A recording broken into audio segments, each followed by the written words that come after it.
Yes, world. Love makes a family. And this is such a beautiful family. You have a mother who works as a nurse. You have a father who's a police officer and a 12-year-old son he's just so special. And he gave the most beautiful speech to his mother. And you must hear. So what happens next is just so tragic that you must just watch. Mom, thank you for being a positive example of a healthcare professional.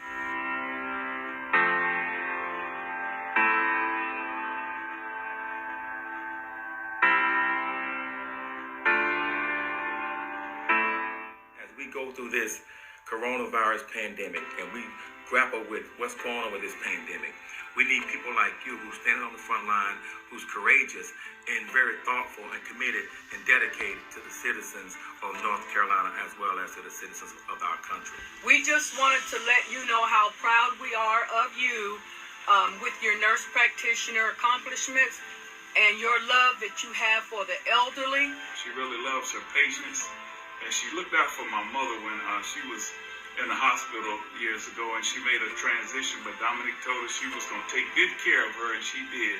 Next to creating a life, the finest thing a person can do is to save a life. Doing such an amazing job during the COVID-19.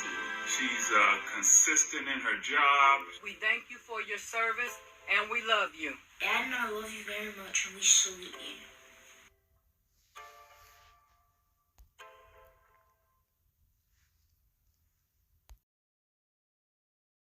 So what happens next is so shocking. You have a police officer, Jerel D. McGeachy, 38, who worked as a police officer with the United States Department of Veterans Affairs, alongside his wife, Domonique, who worked as a nurse.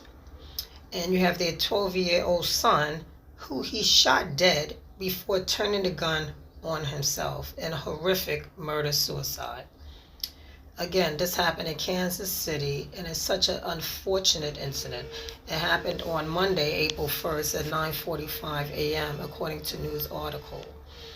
And the news article further reads that they were all found dead inside their home. And again, this heartbreaking murder-suicide story is such a tragic event to report with such a loving family.